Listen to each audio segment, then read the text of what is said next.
क्या आपने कभी सोचा है कि दुनिया में ऐसे भी इंसान रहे होंगे जो कभी मरे ही नहीं?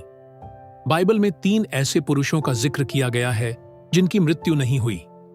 वे जीवित ही स्वर्ग या किसी दिव्य स्थान पर ले जाए गए। लेकिन यह कैसे हुआ? क्या कारण था कि प्रभु यहोवा ने उन्हें मृत्यु से बचाया? क्या वे अब भी जीवित हैं? यह रहस्य सैकड़ों वर्षों से लोगों को चौंकाता आ रहा है। इस कहानी में हम इन तीनों पुरुषों की यात्रा को समझने की कोशिश करेंगे, जिसमें पहला व्यक्ति वह है जिसने प्रभु यहोवा के साथ चलने के कारण एक रहस्यमय तरीके से मृत्यु से बचकर सीधे स्वर्ग में प्रवेश कर लिया। अब हम इस कहानी के पहले भाग में पहले ऐसे व्यक्ति के बारे में विस्तार से जानेंगे। एक ऐसा व्यक्ति जिसने अपने समय की दुनिया को चौंका दिया और जो बिना मरे स्वर्ग चला गया। भाग 1, हनोक, जो मृत्यु को पराजित कर गया। एक पवित्र युग की शुरुआत। प्राचीन समय की बात है जब मनुष्य पृथ्वी पर जीवन व्यतीत कर रहा था, लेकिन धीरे धीरे पाप और बुराई बढ़ने लगी थी। संसार में अन्याय, हिंसा और अराजकता फैल रही थी। इस अशांत दुनिया में एक ऐसा व्यक्ति जन्मा जिसने अपने जीवन से यह प्रमाणित कर दिया कि परमेश्वर की राह पर चलना ही सच्चा जीवन है। उसका नाम था हनोक। हनोक आदम की 7वीं पीढ़ी में उत्पन्न हुआ था। वह यार का पुत्र था और उसके पूर्वजों में आदम सेठ, एनोश, केना, महल और यार्द थे। यह वह समय था जब पृथ्वी पर लोग सैकड़ों वर्षों तक जीवित रहते थे। लेकिन हनोक केवल 365 वर्ष ही जीवित रहा और फिर एक रहस्यमय तरीके से स्वर्ग चला गया।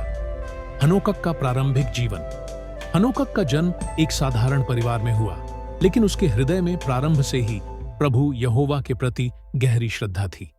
बचपन से ही अपने समय के अन्य बच्चों से अलग था। जब अन्य बच्चे खेलकूद में व्यस्त होते, तब हनोक अकेले बैठकर सृष्टि के रहस्यों पर विचार करता। उसे आकाश, सितारे, नदियां और पेड़ पौधे देखकर यह एहसास होता कि यह सारा संसार किसी महान शक्ति द्वारा बनाया गया है। जब वह बड़ा हुआ तो उसने अपने पिता और पूर्वजों से आदम और हव्वा की कहानी सुनी। उसे बताया गया कि कैसे आदम और हव्वा को प्रभु यहोवा ने एक सुंदर बगीचे में रखा, लेकिन उनके पाप के कारण उन्हें वहां से निकाल दिया गया। इस कहानी ने हनोक के हृदय पर गहरी छाप छोड़ी। उसने निश्चय किया कि वह अपने जीवन में कभी भी पाप की राह पर नहीं चलेगा। प्रभु यहोवा के साथ चलने वाला मनुष्य हनोक का जीवन बाकी लोगों से अलग था। जब लोग अपने भौतिक सुखों और पाप में डूबे रहते, तब हनोक प्रभु यहोवा के साथ समय बिताता। वह प्रार्थना करता, ध्यान करता और परमेश्वर की वाणी को सुनने की चेष्टा करता। बाइबल में हनोक के बारे में लिखा गया है, हनोक परमेश्वर के साथ चलता रहा, फिर वह लुप्त हो गया क्योंकि परमेश्वर ने उसे उठा लिया। इसका अर्थ यह है कि हनोक का जीवन इतना पवित्र था कि वह प्रभु यहोवा के बहुत प्रिय हो गया। हनोक भविष्यवक्ता भी था। उसने अपने समय के लोगों को चेतावनी दी कि यदि वे अपने पापों से न फिरेंगे तो परमेश्वर का न्याय उन पर आएगा। वह लोगों को धर्म और सत्य की राह पर चलने के लिए प्रेरित करता। स्वर्ग की ओर रहस्यमय यात्रा। हनोक के जीवन में एक दिन ऐसा आया जब उसने अनुभव किया कि उसका समय समाप्त हो रहा है। लेकिन उसे मृत्यु का भय नहीं था, क्योंकि उसे पहले से ही संकेत मिल गए थे कि प्रभु यहोवा उसे एक अलग मार्ग पर ले जाने वाले हैं। हनोक प्रार्थना करने के लिए एक एकांत स्थान पर गया। उसने आकाश की ओर देखा और उसकी आत्मा परमेश्वर की उपस्थिति से भर गई। अचानक प्रकाश का एक तेज स्तंभ उसके चारों ओर प्रकट हुआ। एक दिव्य शक्ति ने उसे अपने में समा लिया। लोगों ने देखा कि हनोक धीरे धीरे आकाश की ओर बढ़ रहा है। उसका शरीर प्रकाश में विलीन होने लगा। वे भय और आश्चर्य से इस दृश्य को देख रहे थे, लेकिन कुछ ही क्षणों में नुक पूरी तरह से गायब हो गया। यह एक ऐसी घटना थी जिसे देखकर लोग स्तब्ध रह गए। किसी ने नहीं देखा कि उसका मृत शरीर गिरा हो। वह कहीं नहीं मिला। यह स्पष्ट था कि उसे परमेश्वर ने मृत्यु का स्वाद खाए बिना सीधे अपने पास बुला लिया। हनोक की विरासत। हनोक के स्वर्गारोहण के बाद लोग यह सोचने लगे कि उसने ऐसा क्या किया था कि परमेश्वर ने उसे विशेष सम्मान दिया। उसकी कहानी पीढ़ी दर पीढ़ी सुनाई जाने लगी। उसके जाने के वर्षों बाद उसका नाम नोह और अन्य धर्मी पुरुषों के लिए प्रेरणा बना। बाइबल में हनोक की भविष्यवाणियां भी पाई जाती हैं। यहूदियों की परंपराओं और अन्य ग्रंथों में उसे स्वर्ग में एक विशेष स्थान मिलने की बात कही गई है। कुछ मान्यताओं के अनुसार हनोकक को स्वर्ग में एक दूत या संदेशवाहक बनाया गया। हनोकक का संदेश और आज का युग हनोकक की कहानी हमें यह सिखाती है कि यदि कोई व्यक्ति पूरी निष्ठा से प्रभु यहोवा के साथ चलता है तो वह मृत्यु पर भी विजय प्राप्त कर सकता है। हनोकक ने अपने समय के लोगों को चेतावनी दी थी, लेकिन वे नहीं माने। उसी प्रकार आज के समय में भी हम अपने जीवन में सच्चाई और भलाई की राह पर चले तो हमारा अंत भी दिव्य और चमत्कारी हो सकता है।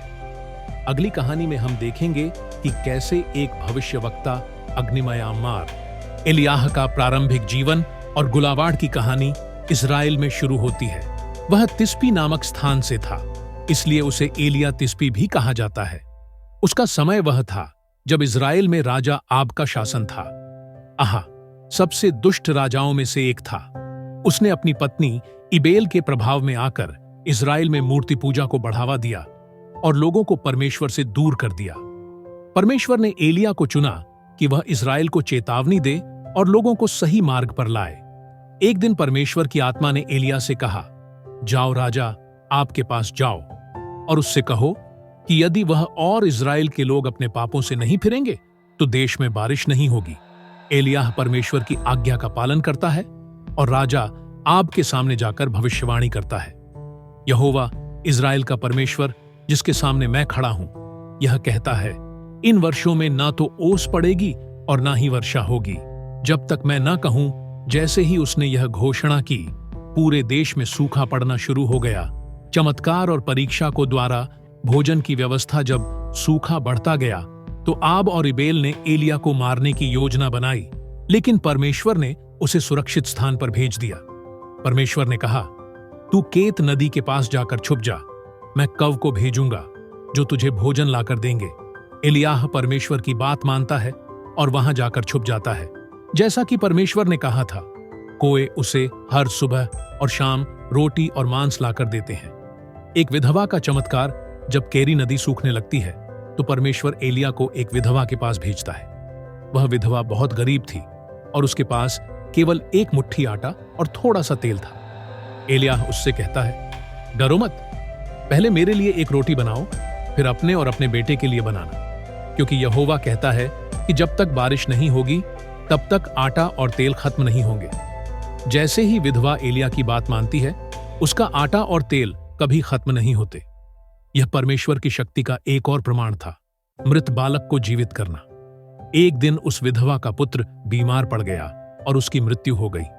वह दुखी होकर एलियाह से कहती है, क्या तू मेरे पापों को याद दिलाने आया है कि मेरा बेटा मर जाए? अपने कमरे में ले जाता है, उसे अपने ऊपर 3 बार लिटा कर प्रार्थना करता है और परमेश्वर से जीवन लौटाने की विनती करता है। परमेश्वर उसकी प्रार्थना सुनता है और बालक जीवित हो जाता है। 3 आब और बाल की भविष्यवाणी, सूखा 3 साल तक रहा। इस बीच आहा और इबेल ने पूरे इस्राएल में मूर्ति पूजा फैला दी। वे बाल नामक देवता की पूजा करवा रहे थे। परमेश्वर ने एलिया से कहा, अब आब से मिल और उससे कहा कि यदि वह सच्चे परमेश्वर को नहीं मानेगा तो उसके राज्य पर भारी विपत्ति आएगी। एलिया अहब से मिलता है और माउंट करमेल पर एक चुनौती देता है। वह कहता है, यदि बाल देवता सच्चा है तो वह आग भेजे, और यदि वह सच्चा है तो वह आग भेजे। आग का चमत्कार, 450 बाल के पुजारी बलि चढ़ाते हैं और अपने देवता को पुकारते हैं, लेकिन कुछ नहीं होता। फिर एलिया एक वेदी बनाता है, उस पर पानी डालता है और परमेश्वर से प्रार्थना करता है। तुरंत स्वर्ग से आग गिरती है और बलि को भस्म कर देती है। लोग चिल्लाते हैं, यहोवा ही सच्चा परमेश्वर है। इसके बाद एलियाह बाल के सभी पुजारियों को मार डालता। एलियाह का स्वर्गारोहण, एलियाह का कार्य समाप्त हो गया था। परमेश्वर ने उसे संकेत दिया कि अब उसका समय आ गया है। एलीशा का चयन ने परमेश्वर से प्रार्थना की कि उसके बाद कोई योग्य उत्तराधिकारी मिले। परमेश्वर ने उसे एलीशा नामक एक युवक को चुनने के लिए कहा कि पास जाता है और उसे अपना चोगा पहना है, जो संकेत था कि वह अगला भविष्यवक्ता होगा। रो एलियाह और एलीशा यात्रा कर रहे थे। अचानक एक तेज आंधी आई और स्वर्ग से अग्निमय मार है और वह धीरे धीरे ऊपर उठने लगता है। एलीशा देखता है और चिल्लाता है, मेरे पिता, मेरे पिता इज़राइल के रथ और उसके घोड़े कुछ ही क्षणों में एलियाह अग्निमित्र है। अब वह नया भविष्यवक्ता बन चुका था। एलियाह का संदेश और उसकी विरासत। एलियाह के बाद इज़राइल के लोगों को एहसास हुआ कि उसने जो चेतावनियां दी थी वे सच थी। यहूदी परंपरा में एलियाह का नाम बहुत महत्वपूर्ण माना जाता है। कुछ मान्यताओं के अनुसार वह अभी भी जीवित है और अंतिम दिनों में फिर से प्रकट होगा। निष्कर्ष, एलिया की कहानी हमें यह सिखाती है कि जब हम परमेश्वर के लिए पूरी निष्ठा से जीते हैं तो हमारी मृत्यु भी असामान्य हो सकती है। अब तक हमने हनोकक और एलिया की कहानियां देखी, लेकिन बाइबल में एक और व्यक्ति था जो बिना मरे स्वर्ग चला गया। वह कौन था? उसकी कहानी क्या थी? अगले भाग में अब हम देखेंगे यीशु के समय के एक ऐसे व्यक्ति की कहानी जिसे परमेश्वर ने स्वर्ग में ले लिया, यीशु का पुनरुत्थान और स्वर्गारोहण।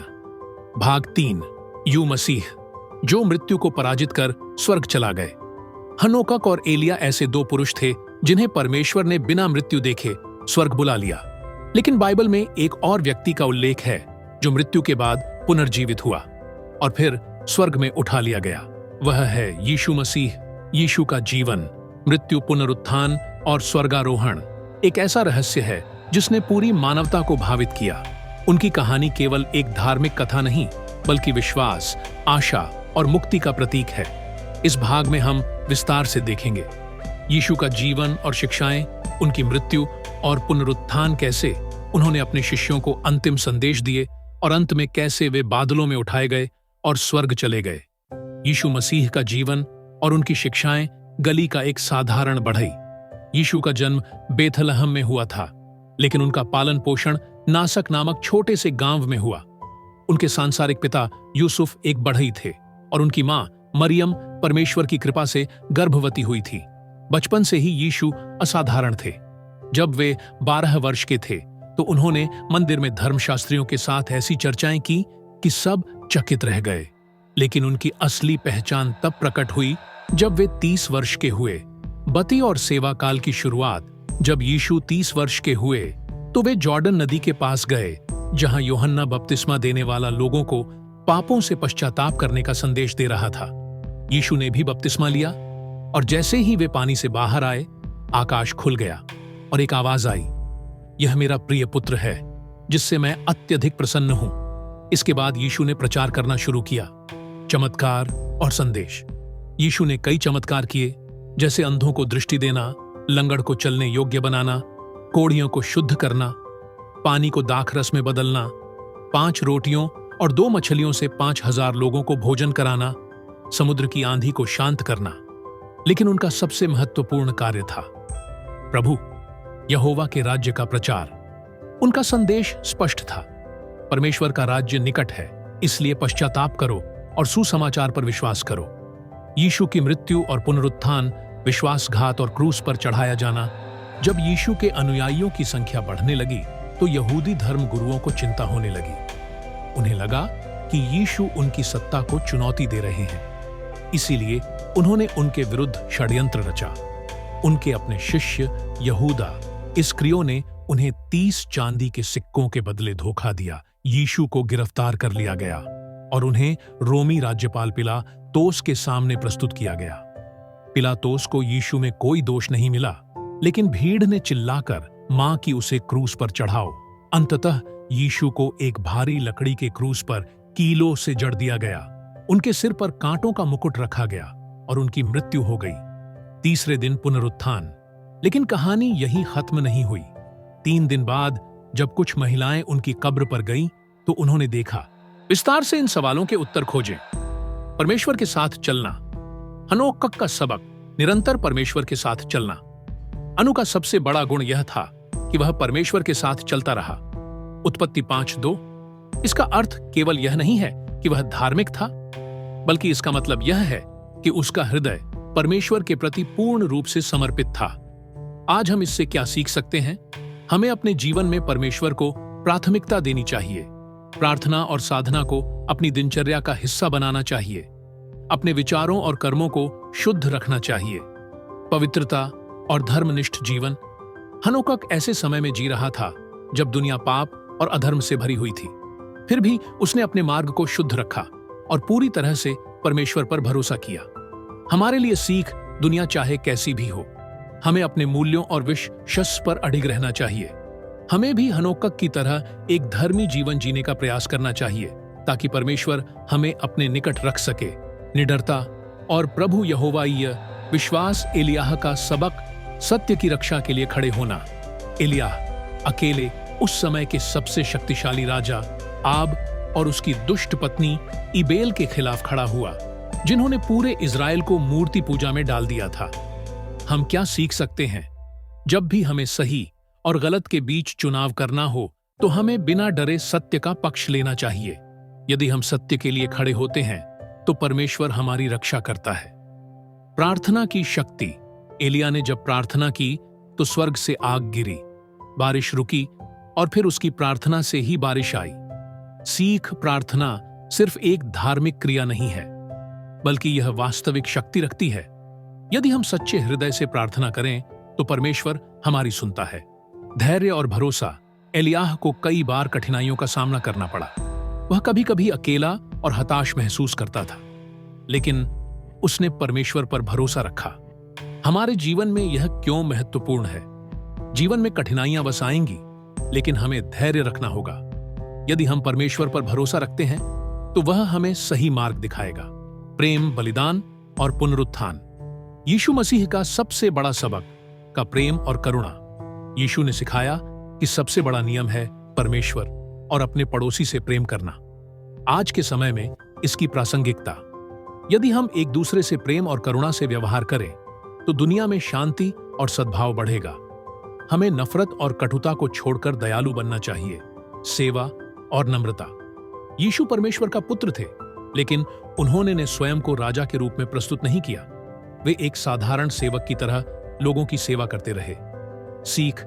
सच्चा नेता वही होता है जो सेवा करना जानता है। हमें अपने अहंकार को छोड़कर दूसरों की मदद करनी चाहिए। बलिदान का महत्व। यीशु ने अपने अनुयायियों के लिए अपने प्राण दे दिए। इससे क्या शिक्षा मिलती है? सच्चा प्रेम त्याग की मांग करता है। कभी कभी हमें अपने स्वार्थ को छोड़कर दूसरों के लिए बलिदान करना पड़ता है। मृत्यु पर विजय और पुनरुत्थान। यीशु की सबसे महान घटना थी उनका पुनरुत्थान। इसका क्या अर्थ है? मृत्यु अंत नहीं है, जीवन उसके बाद भी जारी रहता है। जो लोग परमेश्वर पर विश्वास रखते हैं, उनके लिए अनंत जीवन का वादा है। आज के युग में इन शिक्षाओं का महत्व। आज की दुनिया में हम कई समस्याओं और संघर्षों से जूझ रहे हैं। भ्रष्टाचार, हिंसा, घृणा और अनिश्चितता। लेकिन हनोकक, एलियाह और यीशु की कहानियां हमें सिखाती है कि हम इन चुनौतियों का सामना कैसे कर सकते हैं। आध्यात्मिक जीवन की आवश्यकता। आज लोग धन, प्रसिद्धि और शक्ति की ओर भाग रहे हैं, लेकिन आध्यात्मिकता को भूल रहे हैं। हमें सिखाते हैं कि यदि हम परमेश्वर के साथ चले, तो हमारा जीवन अर्थपूर्ण होगा। निडर होकर सत्य के लिए खड़े होना। एलिया हमें दिखाते हैं कि जब पूरी दुनिया हमारे खिलाफ हो, तब भी हमें सत्य की रक्षा करनी चाहिए। प्रेम और बलिदान की शक्ति।